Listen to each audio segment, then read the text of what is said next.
Good morning to all. Today we are going to discuss about the electronic spectroscopy of Born-Oppenheimer approximation and Frank-Condon principle. What is the basic concept of Born-Oppenheimer approximation? Born-Oppenheimer approximationக்கும் Frank-Condon principleக்கும் என்ன relationship இருக்குது அப்படின்றதையும் பார்க்க போகிறோம். Okay, right. Born-Oppenheimer approximation. Okay, right.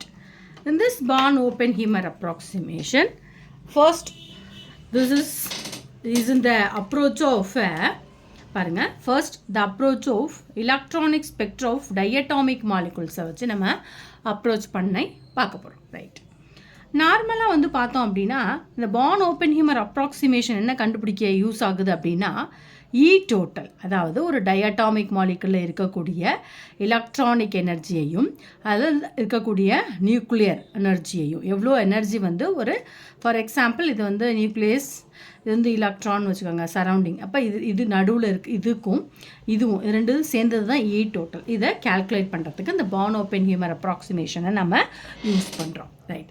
இப்போ நார்மலாக பார்த்தோம் அப்படின்னா electronic okay, இந்த நியூக்ளியர் சொல்கிறோம் இல்லையா, இது வந்து எப்படி ரெண்டாக பிரிக்கிறோம். ஒன்று வந்து வைப்ரேஷன், இன்னொன்று வந்து ரொட்டேஷன். ஓகே, வைப்ரேஷன் லெவல், இன்னொன்று வந்து ரொட்டேஷன் லெவல். அப்போ total that is equal to electronic plus vibrational state and rotational state. இதை எக்ஸ்பிளைன் பண்ணுறதுக்கு யூஸ் ஆகுது இந்த Born-Oppenheimer அப்ராக்சிமேஷன் சொல்லி சொல்கிறோம். ரைட். நான் இதை ஈக்குவேஷன் நம்பர் 1 வச்சுக்கிறேன். நார்மலாக நம்ம எப்போதுமே எனர்ஜி ஸ்டேட்டில் இருக்கிறத நம்ம என்னவா மாற்றுவோம், வேவ் நம்பர்ஸாக மாற்றுவோம் இல்லைங்களா. அப்போ மாற்றும் போது என்னவாகுது அப்படின்னா டெல்டா மியூ பார், இது வந்து ஸ்டாண்டர்ட் ஈக்குவேஷன். டெல்டா இருக்கிற இடத்துல எல்லாம் வந்து டெல்டா மியூ பார் போட்டுக்கிறோம். இந்த இடத்துல டெல்டா கூட சொல்லலாம். Okay, total common, electronic, delta electronic and delta and here means common total சொல்கிறோம் இல்லையா. ரைட். அப்போ delta mu bar that is equal to delta க்கு பதிலாக delta mu bar electronic plus delta mu bar vibrational plus delta mu bar ரொட்டேஷன்னு போடுறோம். Okay, இந்த delta எலக்ட்ரானிக்குக்கும் இந்த delta வைப்ரேஷனுக்கும் பார்த்தீங்க அப்படின்னா ரெண்டுமே அப்ராக்சிமேஷன் இஸ் 10^3 இருக்கும். இது ரெண்டும் பார்த்தீங்க அப்படின்னா 10^6 இருக்கும் அப்படின்னு சொல்கிறோம். ரைட். இதில் நடக்கக்கூடிய இந்த Born-Oppenheimer அப்ராக்சிமேஷனில் மீன்ஸ் இந்த எலக்ட்ரானிக் ஸ்பெக்ட்ராவில் டயட்டாமிக் மாலிகுலில் வந்து நம்ம வந்து ஃபர்ஸ்ட்டு அப்ரோச் பண்ணுறோம் இல்லையா. The first approach to the electronic spectra of diatomic molecules by using of Born-Oppenheimer approximation. இப்படி நம்ம பண்ணும்போது இதில் நடக்கக்கூடிய இந்த வைப்ரேஷனல் சேஞ்சஸையும் ரொட்டேஷ்னல் சேஞ்சஸ் ரெண்டு இருக்குது இல்லைங்களா. இந்த vibrational changes and rotational change இது ரெண்டும் எதில் நடக்குது, இந்த எலக்ட்ரானிக் ஸ்பெக்ட்ராவில் நடக்குது. இந்த எலக்ட்ரானிக் ஸ்பெக்ட்ராவில் நடக்கக்கூடிய வைப்ரேஷனல் சேஞ்சஸையும் ரொட்டேஷ்னல் சேஞ்சஸையும் ரெண்டு விதமாக நம்ம சொல்கிறோம். என்னென்னா வைப்ரேஷனல் சேஞ்சஸை வந்து கோர் ஸ்ட்ரக்சர் அப்படின்னு சொல்லி சொல்கிறோம். அதே மாதிரி ரொட்டேஷ்னல் சேஞ்சஸ் நடக்கக்கூடியதை ஃபைன் ஸ்ட்ரக்சர் அப்படின்னு சொல்லி சொல்கிறோம். Okay, right. இப்போ நார்மலாக pure rotational spectra are shown a permanent dipole moment. நார்மலாக ஒரு பியூர் ரொட்டேஷ்னல் ஸ்பெக்ட்ராவாக இருந்துச்சு அப்படின்னாக்கா என்னவா இருக்கும், அதில் வந்து டைபோல் மூமெண்ட் வந்து இருக்கும் அப்படின்றோம். But pure vibrational spectra are shown only by the molecule change in dipole moment during the motion. இது வந்து ரொம்ப முக்கியமான பாயிண்ட்டு. இந்த கோர் ஸ்ட்ரக்சரும் சரி ஃபைன் ஸ்ட்ரக்சரும் சரி இந்த ரெண்டு ஸ்ட்ரக்சரில் எந்த சேஞ்சஸை வந்து இந்த Born-Oppenheimer அப்ராக்சிமேஷன் வந்து நல்லா எக்ஸ்பிளைன் பண்ணுது. இதுக்கு அப்புறம் இதோட duchess of the Frank-Condon principal என்ன அப்படின்றத பார்க்குறோம். நார்மலாக எலக்ட்ரானிக் ஸ்டேட்டில் இருக்கக்கூடிய நியூக்ளியர் ஸ்டேட்டை வந்து வைப்ரேஷனல் ஸ்டேட், ரொட்டேஷனல் ஸ்டேட்டாக நம்ம பிரித்து வேவ் நம்பரில் எழுதுகிறோம். இதை வந்து கோர் ஸ்ட்ரக்சர்னு சொல்கிறோம், இதை வந்து ஃபைன் ஸ்ட்ரக்சர்னு சொல்கிறோம். ஒரு மாலிக்குள்ளே நடக்கக்கூடிய ரொட்டேஷ்னல் சேஞ்சஸ் வந்து அதில் இருக்கக்கூடிய பர்மனெண்ட் டைபோல் மூமெண்ட்டை பொறுத்து தான் இருக்கும் அப்படின்னு சொல்லி சொல்கிறோம் இல்லைங்களா, பர்மனெண்ட் டைபோல் மூமெண்ட். ஆனால் இதே இந்த பியூர் வைப்ரேஷனல் சேஞ்சஸில் பார்த்தீங்க அப்படின்னாக்கா என்ன நடக்கும் அப்படின்னா டைபோல் மூமெண்ட் வந்து பர்மனெண்ட்டாக இருக்காது, மாறிக்கிட்டே இருக்கும் during the motion of the molecules, molecule நகர்றதை பொறுத்து அப்படின்னு சொல்லி சொல்கிறாங்க. These are all the first 2 point. அடுத்தது பார்த்தீங்க அப்படின்னா எப்படி வந்து இந்த மாலிகுல்ஸ் வந்து வைப்ரேட்டன் ஸ்டேட்டில் வந்து ஒர்க் ஆகுது அப்படின்றத நம்ம பார்க்குறோம். இப்போ இதோட இன்டென்சிட்டியை நம்ம கால்குலேட் பண்ணுறோம்.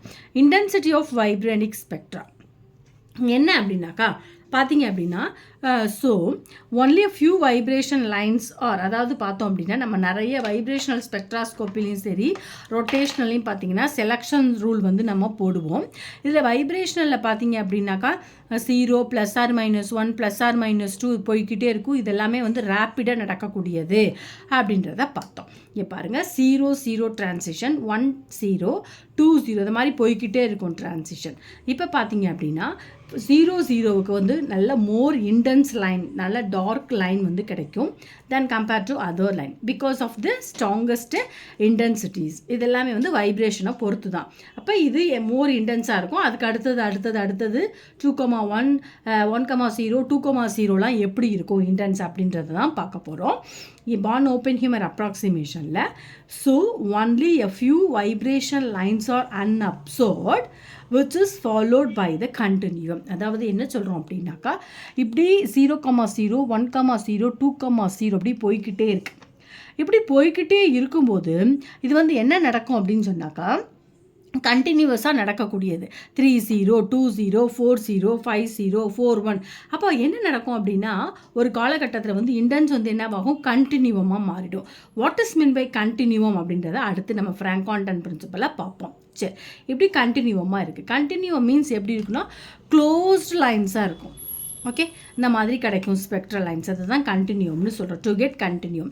So all these spectra can be understand in the terms of அப்போ இந்த கண்டினியூம்னு சொல்கிறோம் இல்லையா, இந்த மாதிரி 1,0 இந்த டிரான்சிஷன் வந்து கண்டினியூஸாக நடந்துக்கிட்டே இருக்கும்போது வாட் ஹேப்பன் ஒரு சர்டைன் ஸ்டேஜஸில் வந்து என்னவாகும் வந்து கண்டினியூம் கிடைக்கிது அப்படின்னு சொல்லி சொல்கிறோம். இந்த கண்டினியூம்ன்றதை எதில் பார்க்குறோம் அப்படின்னா ஃப்ராங்கான்டன் பிரின்சிபலை நம்ம பார்க்குறோம் அப்படின்னு சொல்லிட்டாங்க. இது வரைக்கும் தான் நம்ம என்ன சொல்கிறது அப்படின்னாக்கா நம்மளுடைய பான் ஓப்பன்ஹைமர் அப்ராக்சிமேஷன். இதில் பார்த்தீங்க அப்படின்னாக்கா இந்த பான் ஓப்பன்ஹைமர் அப்ராக்சிமேஷனில் நிறைய பாயிண்ட்ஸ் இருக்கும். என்ன அப்படின்னாக்கா ஏன் வந்து நம்ம வந்து இந்த கோர் ஸ்ட்ரக்சர்ஸை வந்து எடுத்துருக்குறோம், ஃபைன் ஸ்ட்ரக்சர்ஸ்னால் என்ன அப்படின்றத நம்ம ஒன்றா நம்ம வந்து எக்ஸ்பிளைன் பண்ண போகிறோம். இப்போ பார்த்தீங்க அப்படின்னாக்கா இதில் நம்ம வந்து சொல்லிட்டோம் ரைட். இதில் பார்த்தீங்கன்னா நான் 0,0 1,0ன்னு சொல்லிட்டு நீங்கள் கேட்பீங்க அது எங்கேருந்து வருது அப்படின்னா இங்கே பாருங்கள், this is the vibrational structure progression. என்ன சொல்கிறோம் அப்படின்னாக்கா நார்மலாக பியூர் ரொட்டேஷ்னல் ஸ்பெக்ட்ராவுக்கு வந்து பர்மனண்ட் டைபோல் மூமெண்ட் இருக்குதுன்னு சொன்னோம் இல்லைங்களா. பியூர் ரொட்டேஷ்னல் ஸ்பெக்ட்ராவுக்கு பர்மனண்ட் டைபோல் மூமெண்ட் இருக்குன்னு சொல்லும். அதே வைப்ரேஷனலுக்கு வந்து எப்படி இருக்குன்னா டைபோல் மூமெண்ட் சேஞ்சஸ் ஆகிக்கிட்டே இருக்கும் டியூரிங் த மோஷன். அப்போ அதனால் நம்ம வைப்ரேஷனல் சேஞ்சஸ் கோர் ஸ்ட்ரக்சரை மட்டும்தான் படிக்க போகிறோம். எப்படி படிக்க போகிறோம் அப்படின்னாக்கா இந்த வைப்ரேஷனல் சேஞ்சஸ் இங்கே பாருங்கள் எப்படின்னா these are all the lines பாருங்கள். Transition occurs vibrational coarse structure எப்படி இருக்கும் அப்படின்னா கீழே வந்து கிரவுண்ட் ஸ்டேட்டு, இது வந்து கிரவுண்ட் ஸ்டேட்டு லைனு, இது வந்து ஃபஸ்ட்டு எக்ஸைட்டட் ஸ்டேட்டுன்னு கூட நம்ம வச்சுக்கலாம். ஓகேவா ரைட். இப்போ வந்து பார்த்தீங்க அப்படின்னா நான் என்ன சொல்லியிருக்கேன் V" போட்டிருக்கிறேன். கிரவுண்ட் ஸ்டேட்டுக்கு வந்து V" சொல்கிறோம், எக்ஸைட்டட் ஸ்டேட்டை வந்து V' சொல்கிறோம். அப்போ அந்த டிரான்சிஷன் அக்கர்ஸ் வந்து எதுக்கு நடுவில் நடக்குதுன்னா V" to V'. ஏன் வந்து கோர் ஸ்ட்ரக்சரை மட்டும் படிக்கிறோன்னா இதில் இருக்கக்கூடிய டைபோல் மூமெண்ட் வந்து மோஷன் டியூரிங் த மோஷனை பற்றி ஆசிலேட் ஆகிக்கிட்டே இருக்கிறதுனால நம்ம வந்து என்ன பண்ணுறோம் இந்த கோர் ஸ்ட்ரக்சரை மட்டும் நம்ம எக்ஸ்பிளைன் பண்ணுறோம் பை யூஸிங் ஆஃப் த ஃப்ராங்கான்டன் பிரின்சிபல்னு சொல்கிறோம். சரி, லெஃப்ட் ஹேண்ட் சைடு வந்து எனர்ஜி. இப்போ இந்த டிரான்சிஷன் எப்படி நடக்கும் பார்த்தீங்க அப்படின்னாக்கா 0 to 0, அடுத்தது பார்த்தீங்க அப்படின்னா 1 ஓகேவா. அதே மாதிரி பார்த்தீங்க அப்படின்னாக்கா அதே மாதிரி 0 to 1 அதே மாதிரி 0 to 1 நடக்குது. அடுத்தது பார்த்தீங்க அப்படின்னா 0 to 2, அடுத்தது பார்த்தீங்க அப்படின்னா 0 to 3, அடுத்தது பார்த்தீங்கன்னா 0 to 4, அடுத்தது பார்த்தீங்கன்னா 0 to 5. இல்லைங்களா? இது வந்து நடக்குது. இது வந்து நான் காமனாக நம்ம வந்து சொல்லியிருக்கோம். இதில் வந்து பார்த்தீங்க அப்படின்னா எப்படி வந்து இந்த ஸ்பெக்ட்ரம், இது வந்து கோர் ஸ்ட்ரக்சரில் இருக்கக்கூடியது, இது வந்து இந்த ஸ்பெக்ட்ரல் லைன் வந்து எப்படி ஃபார்ம் ஆகும் அப்படின்றது தான் நம்ம பார்க்க போகிறோம். இப்போ பார்த்தீங்க அப்படின்னு சொன்னாக்கா இது வந்து வைப்ரேஷனல் கோர் ஸ்ட்ரக்சர். இப்போ வந்து இதில் வந்து ஸ்பெக்ட்ரம் எப்படி ஃபார்ம் ஆகும் அப்படின்னா பேண்ட் அப்படின்னு சொல்லி சொல்லுவோம். இங்கே பார்த்தீங்க அப்படின்னா இது வந்து 0, அதை வந்து தனியாக நான் எழுதுகிறேன், 0,0. இது வந்து 0 to 0 போகிறது. இது வந்து பார்த்தீங்க அப்படின்னாக்கா 1,0. அதே மாதிரி பார்த்தீங்கன்னா இது வந்து 2,0. இது வந்து பார்த்தீங்கன்னா 3,0. இப்படி போய்கிட்டே இருக்கும். Okay, right. இப்படி போய்கிட்டே இருக்கும்போது இந்த செட் ஆஃப் ட்ரான்சிஷனை, இதுக்கு பேர் என்ன நடக்குது அப்படின்னா இதுலேருந்து போகுது இல்லைங்களா, இது வந்து இந்த செட் ஆஃப் ட்ரான்சிஷன்னு சொல்கிறோம். செட் ஆஃப் ட்ரான்சிஷன் தான் நம்ம என்னென்னு சொல்கிறோம் அப்படின்னா பேண்ட் அப்படின்னு சொல்லி சொல்கிறோம் இல்லைங்களா, பேண்ட் அப்படின்னு சொல்லி சொல்கிறோம். சரி, இந்த பேண்ட் வந்து மோர் இன்டென்ஸாக இருக்கும், நல்ல திக்காக இருக்கும் ஃபஸ்ட்டு உள்ள. அடுத்ததெல்லாம் போட்டிங்கன்னா இப்படி அடுத்தது 4.0 5.0 இப்படி வந்து பார்த்திங்க அப்படின்னா ரொம்ப க்ளோஸராக இருக்கும். இதை தான் நம்ம கண்டினியூவம் அப்படின்னு சொல்லி சொல்கிறோம்.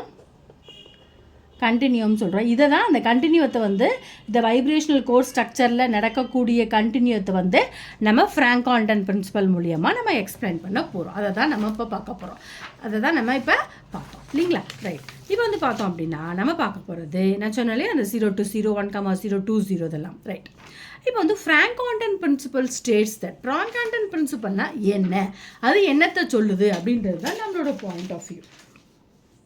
அப்போ இந்த ஃப்ராங்க்-கான்டன் பிரின்சிபல் என்ன சொல்லுது அப்படின்னாக்கா the electronic transition happens so rapidly. ஆமாம், 0 to 0, 1 0, 2 0, 3 0, not only அப்புறம் 1 1, 1,1, 1,2 அது மாதிரி போய்கிட்டே இருக்கும். இந்த டிரான்சிஷன்ஸ் இப்படி வேகமாக நடக்கும்போது that a vibration molecule does not change in the internuclear distance. அப்படி நடக்கும்போது ஃப்ராங்க்-கான்டன் பிரின்சிபலாக என்ன சொல்கிறோம் அப்படின்னாக்கா அந்த எலக்ட்ரானிக் டிரான்சிஷன்ஸில் ரொம்ப வேகமாக எலக்ட்ரானிக் டிரான்சிஷன் வந்து நம்ம பேண்டு பார்த்தோம் இல்லையா, இப்படி இந்த டிரான்சிஷன்ஸ் நடந்துக்கிட்டே இருக்கும்போது அந்த மாலிகுல்ஸ் என்னவாகும் அப்படின்னா வைப்ரேட்டிங் மாலிகுல் வைப்ரேட் ஆகிறதுனால தான் நமக்கு இந்த பேண்டு அப்படின்றதே கிடைக்கிது. அப்போது டஸ் நாட் சேஞ்ச் இந்த இன்டர்நியூக்ளியர் டிஸ்டன்ஸ், அதாவது நடுவில் இருக்கக்கூடிய இந்த இன்டர்நியூக்ளியர் டிஸ்டன்ஸ் வந்து என்னவாகும் அப்ரிஷியபிளி டியூரிங் த டிரான்சிஷன், ஓரளவுக்கு பரவாயில்லாமல் இருக்கும்.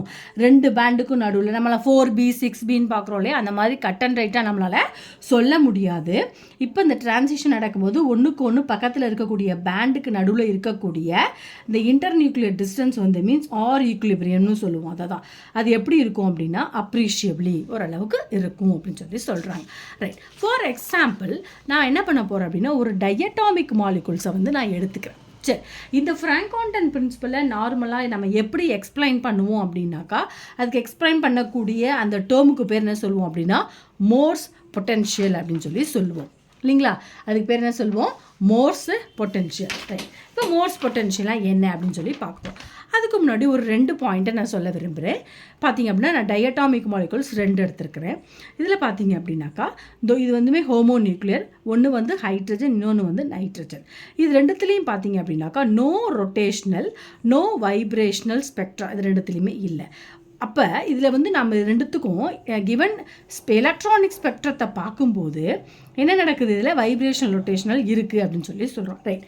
தீஸ் வைப்ரேஷனல் ரொட்டேஷன் இந்த மாதிரி ஹோமோநியூக்ளியர் மாலிகுல்ல இருக்கக்கூடிய வைப்ரேஷனல் ரொட்டேஷனல் ஸ்ட்ரக்சரை we are going to find the bond vibrational frequencies or the rotational constant, and so far we are going to ignore the rotational fine structure.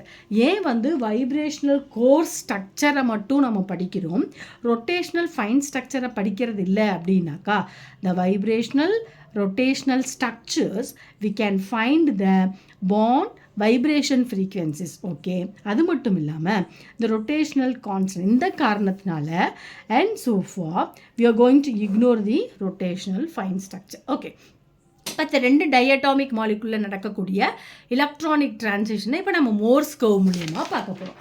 Morse potential curve அப்படின்னு கூட சொல்லலாம். Okay, these the Morse potential curve. ஓகேவா, right. இதை வந்து நம்ம எப்படி வரைகிறோம் அப்படின்னா எனர்ஜி வர்சஸ் இன்டர்நியூக்ளியர் டிஸ்டன்ஸ் எப்படி போடுறோம் இல்லையா, அதுக்கு பேர் தான் மோர்ஸ் கர்வ் அப்படின்னு சொல்லி சொல்கிறோம். இதில் V1 வி டபுள் ப்ரைம்னு கூட கொடுத்துக்கலாம். ஃபஸ்ட்டு ஒரு சின்ன எக்ஸைட்டட் கிரவுண்ட் ஸ்டேட்டை பட்டு ஃபஸ்ட்டு எக்ஸ்பிளைன் பண்ணிவிட்டு அதுக்கப்புறம் எக்ஸைட்டட் ஸ்டேட்டில் இருந்துச்சு எப்படி இருந்தால் எப்படி இருக்கும் அப்படின்றத நம்ம அடுத்து பார்ப்போம். இப்போ வந்து பார்த்தீங்க அப்படின்னா நான் வந்து இதெல்லாம் வந்து லைன் போட்டிருக்கேன். இந்த லைன்லாம் வந்து டியூரிங் தி ட்ரான்சிஷன் நடக்கக்கூடிய லைன்ஸ், ரைட்? அப்போ ஃபர்ஸ்ட் லைன் V = 0 1 2 3 up 4 5 6 7 8 போயிட்டே இருக்கும். இதை வந்து இப்படி ப்ராடாக அப்படி விரியுதுங்க இல்லையா, இந்த பாயிண்ட்டை வந்து நம்ம என்ன சொல்லுவோம் அப்படின்னா டிசோசியேஷன் லிமிட் அப்படின்னு சொல்லுவோம். இதுக்கு மேலே என்னவாகும், அதுக்கு மேலே தான் கண்டினியூவும் ஃபார்ம் ஆகும். சரி, அடுத்தது நம்ம பார்ப்போம். இப்போ we are going to plotted against energy versus internuclear distance. இந்த மோர்ஸ் கர்வோட பாட்டமுக்கும் கீழே உள்ளதுக்கும் நடுவில் இருக்கக்கூடிய டிஸ்டன்ஸை தான் நம்ம வந்து ஆர் ஈக்லிபிரியம் அப்படின்னு சொல்லி சொல்கிறோம், ரைட்? இப்போ வந்து this is the probability distribution. இப்போ வந்து 0 to 1 1 to 0 இப்படி போகும்போது என்ன நடக்குது அப்படின்னா ஒரு டயட்டாமிக் மாலிகுலை நான் வந்து எடுத்திருக்கிறேன். இந்த டயட்டாமிக் மாலிகுல் வந்து 2 இருக்குது. ஒன்று வந்து இந்த இடத்துலையும் ஃபார் எக்ஸாம்பிள் A, இன்னொன்று வந்து B இந்த இடத்துலையும் இருக்குது. ஒன்று பார்த்தீங்க அப்படின்னா ஃபிக்ஸ்டு பொசிஷனில் இருக்கும், அது வந்து அதோட வேல்யூ R = 0. இன்னொன்று பார்த்தீங்க அப்படின்னா என்ன ஆகும், இப்படி ஆசிலேட் ஆகிக்கிட்டே இருக்கும். ஒன்று இந்த எண்டுக்கு வரும், இல்லைன்னா இந்த எண்டுக்கு வரும். இப்படி இங்கேயும் ஆசிலேட் ஆகிக்கிட்டே இருக்கும். ஃப்ரண்ட்டு பேக் இப்படி ஆசிலேட் ஆகிக்கிட்டே இருக்கும். எது B என்ற மாலிகுல்ஸ். ஏன்னா உள்ளே இருக்கிறதுனால இந்த என்னவாகும் அப்படின்னா டூ அண்ட் ஃப்ரோ, பேக்கு மேலே கீழே சைடில் எல்லாம் இந்த மாலிகுல்ஸ் வந்து மூவ் ஆகக்கூடியது. இது மட்டும்தான் ஃபிக்ஸ்டு பொசிஷனில் இருக்கக்கூடியது. சரி, இப்படி இருக்கும்போது இதில் வந்து ப்ராபபிலிட்டி டிஸ்ட்ரிபியூஷன் எப்படி வரும் பார்த்தீங்க அப்படின்னாக்கா இதில் 1 வரும், இதில் பார்த்தீங்கன்னா 2 வரும். இதில் வந்து V = 2 அப்படின்னா 3 1 2 3 இந்த மாதிரி ப்ராபபிலிட்டி டிஸ்ட்ரிபியூஷன் வந்துக்கிட்டே இருக்கும், ரைட்டு? இப்போ இந்த மோர்ஸ் பொட்டென்ஷியலில் வந்து 2 தியரியை வந்து நம்ம சொல்கிறோம். ஒன்று கிளாசிக்கல் தியரி, இன்னொன்று குவாண்டம் தியரி, ரைட்டுங்களா? இங்கே பாருங்கள், திஸ் ஆசிலேட்டிங் ஆட்டம், இப்படி இந்த ஆசிலேட் ஆகக்கூடிய இந்த ஆட்டம் would spend most of the time on the curve at the turning point. This is because at the walls or the curve it is spending most of the time because it is moving slow there. என்ன சொல்கிறாங்க classical theory என்ன சொல்லுது அப்படின்னாக்கா, இந்த move ஆகக்கூடிய இந்த ஆசிலேட்டிங்கில் இருக்கக்கூடிய இந்த மாலிகூல்ஸ் வந்து டர்னிங் இங்கேயும் இந்த இடத்துல உட்காரும், இல்லைன்னா இந்த இடத்துல போய் செட் ஆகும். அப்போ இந்த கர்வோட டர்னிங் வால்ஸில் வந்து மோதி திரும்ப இங்கே போகும், இங்கே மோதி இங்கே வரும். This is a classical point. Quantum theory என்ன சொல்லுதுன்னா, ஓ எஸ் திஸ் இஸ் ட்ரூ, ஆமாம் அந்த மாலிகுல் வந்து ஆசிலேட் ஆகும்போது வாலில் வந்து இடிச்சிட்டு வரும். அப்படி வரும்போது என்னவாகும் அப்படின்னா same the true but the high values of V these have a different V. அதாவது இப்படி இடிச்சிட்டு இங்கே ஸ்ப்ரே போயிட்டு வரதுனால என்னவாகும் அப்படின்னாக்கா இதில் பார்த்தீங்க அப்படின்னா இந்த டிரான்சிஷன் நடக்கக்கூடிய டிரான்சிஷன் மீன்ஸ் இந்த பாசிபிலிட்டிஸ் எத்தனை டிரான்சிஷன் நடக்கலாம் அப்படின்னாக்கா 4 கைண்ட் ஆஃப் டிரான்சிஷன் வந்து இந்த மோர்ஸ் கர்வில் நடக்கிறதுக்கு வாய்ப்புகள் இருக்குது.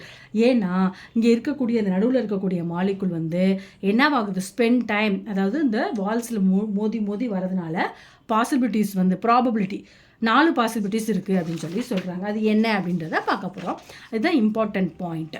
இது வந்து ஒரு சின்ன ஒரு டயக்ராமை நான் எக்ஸ்பிளைன் பண்ணுறேன். இதில் 4 பாசிபிலிட்டிஸ்ன்னு சொன்னோம். இதில் பார்த்தீங்கன்னா இது வந்து ground Morse curve, potential curve.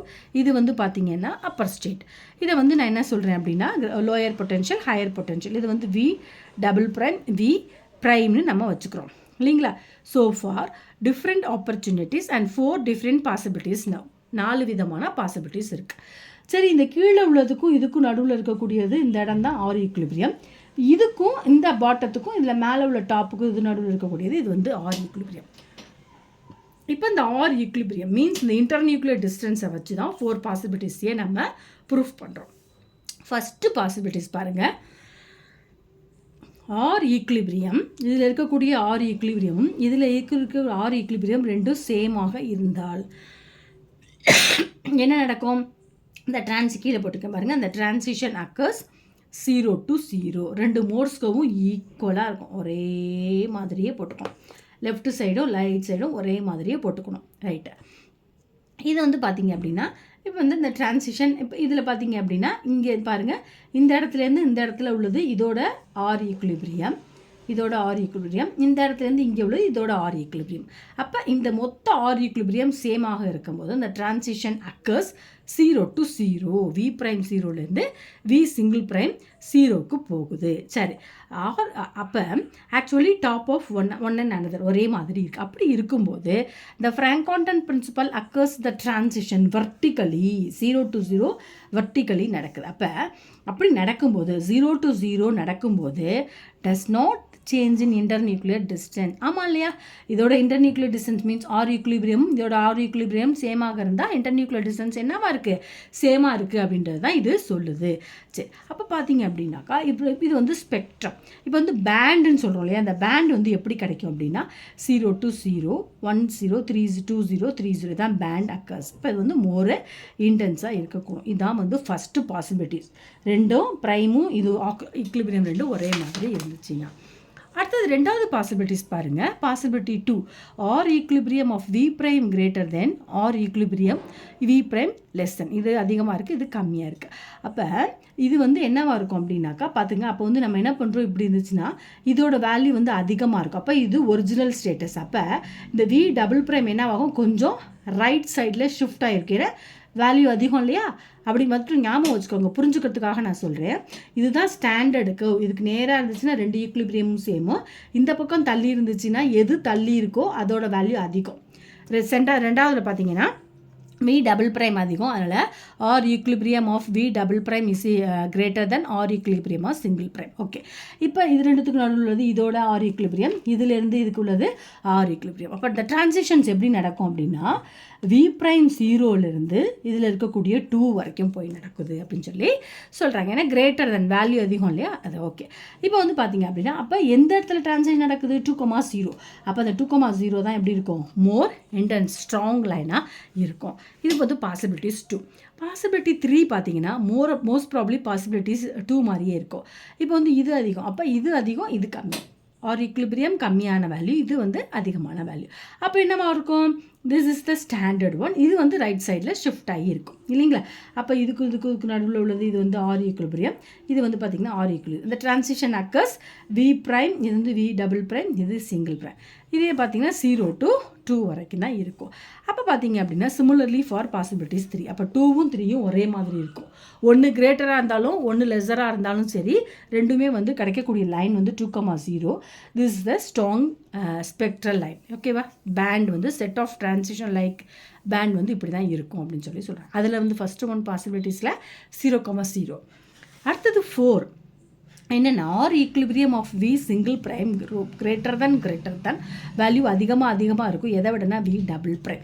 இப்படி இருக்கும்போது பாருங்கள் இப்படி எப்படி ஷிஃப்ட் ஆகுது அப்படின்னாக்கா அப்போ மேலே உள்ளது வந்து அதிகமான வேல்யூ, அப்போ வந்து ரைட் சைடில் கொஞ்சம் ஷிஃப்ட் ஆகிருக்கு. எது வந்து அதிகமான வேல்யூ, ப்ரைம் அதிகமாக டபுள் ப்ரைம் அதிகமானு பார்த்து கொஞ்சம் ஸ்டாண்டர்ட் பொசிஷனோட ரைட் சைடில் அந்த மோர்ஸ் பொட்டன்ஷியல் கொஞ்சம் தள்ளி வரைஞ்சிக்கிறோம், அவ்வளோதான். இப்போ வந்து பார்த்திங்க அப்படின்னா இது ரெண்டுத்துக்கும் நடுவில் டிரான்சிஷன்ஸ் நடக்குது. அப்போ என்னவாகும் அப்படின்னா இப்போ வந்து பார்த்திங்கன்னா இது வி சிங்கிள் ப்ரைம் சொல்கிறோம் இல்லையா? அப்போ அந்த லைன்ஸ் வந்து டிரான்சிஷன் வந்து ரொம்ப க்ளோஸாக இருக்கும்.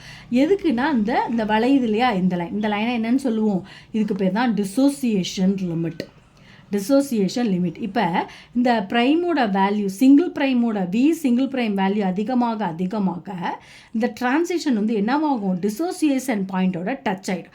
அப்படி டச் ஆகும்போது நமக்கு கிடைக்கக்கூடிய ஸ்பெக்ட்ரம் பாருங்கள் இப்படி இருந்துகிட்டே இருக்கும். இப்படி டச் ஆகும்போது ஒரு காலகட்டத்தில் என்னவாகும்? கண்டினியூம் ஒரே என்னவா ஃபார்ம் ஆகும்? பக்கத்தில் டிரான்சிஷன் நடக்கும்போது இட் இஸ் கம் க்ளோசர். இந்த பாயிண்ட்டை தான் நம்ம கண்டினியூம் அப்படின்னு சொல்கிறோம்.